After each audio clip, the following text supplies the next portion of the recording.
Hello, welcome back to my channel. आज फिर से हाजिर हैं एक इंटरेस्टिंग प्रॉब्लम के साथ। वो ये है square root of a power में square root of a is equal to 16a।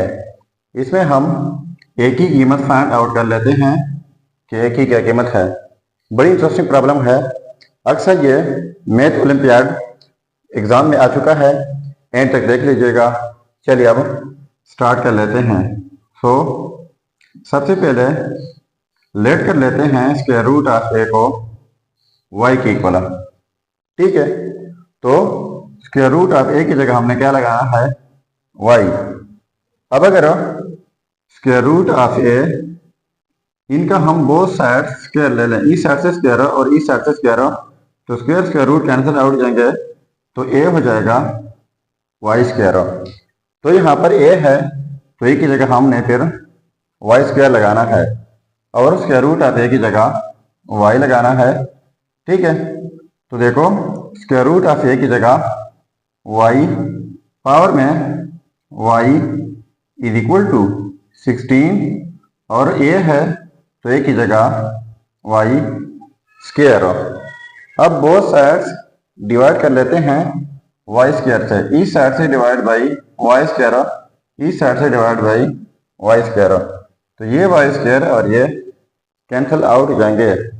तो हमारे पास हो जाएगा y power y divide by y square is equal to just 16 रह जाएगा।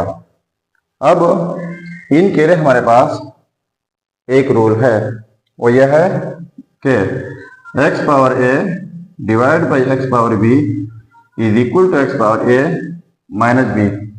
इसका मतलब यह है कि जब सेम बेसिस हो, डिफरेंट पावर हो, बीच में डिवीजन हो, तो इस सूरत में एक ही बेस लिखा जाता है। पहले न्यूमरेटर का पावर माइनस फिर डिनोमिनेटर का पावर।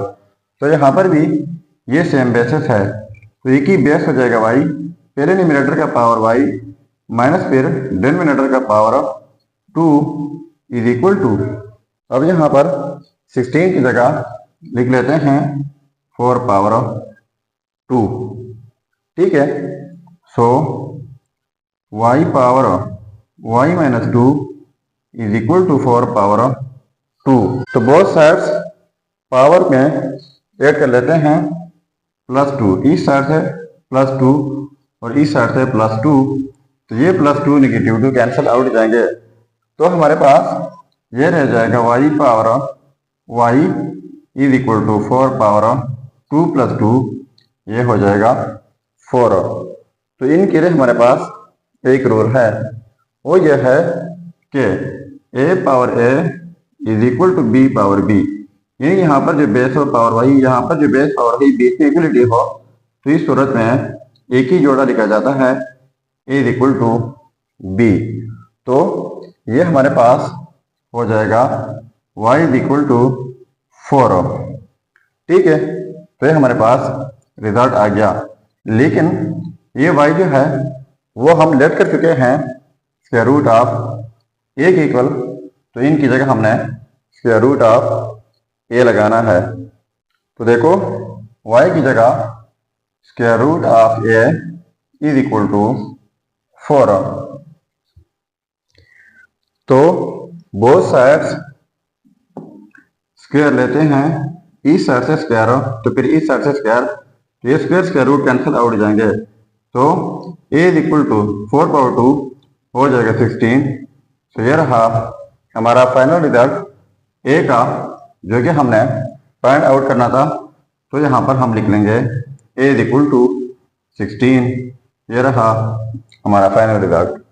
अब अगर इसी रिजल्ट को हम चेक करना चाहें कि वाकई ये रिजल्ट ठीक है या गलत हो, तो यहाँ पर मेन प्रॉब्लम में एक ही जगह ये रिजल्ट पुट करके अगर ये आपस में सेम आता है तो ये रिजल्ट ठीक होगा। चलिए अब चेक कर लेते हैं। देखो ये है रिजल्ट। अब हम चेक कर लेते हैं कि वाकई ये रिजल्ट ठीक है या गलत हो। So 8 a is equal to 16 put करना है। तो देखो स्क्वायर रूट ऑफ ए, तो ये हो जाएगा स्क्वायर रूट ऑफ 16, पावर में स्क्वायर रूट आते हैं तो पावर में square root of 16 is equal to 16 A की जगह 16। ठीक है, तो हम जानते हैं कि स्क्वायर रूट ऑफ 16 इक्वल होता है 4 का पावर में स्क्वायर रूट ऑफ 16, तो ये भी हो जाएगा 4 इज इक्वल टू, इनको प्रोडक्ट करके ये हो जाएगा 256। ठीक है, तो 4 पावर 4 इनको आप सिंप्लीफाई करके ये भी हो जाएगा 256 इज इक्वल टू 256। तो देखो ये आपस में सेम आ गए, तो इसका मतलब ये हुआ कि ये रिजल्ट जो है ए इज इक्वल टू 16, ये 100% ठीक है। सो ये था हमारा प्रॉब्लम। अगर प्रॉब्लम अच्छा लगा है तो ज़रूर कमेंट कीजिएगा। अगर चैनल पर नए है तो सब्सक्राइब कीजिएगा। मिलते हैं नेक्स्ट वीडियो में। अल्लाह हाफिज़।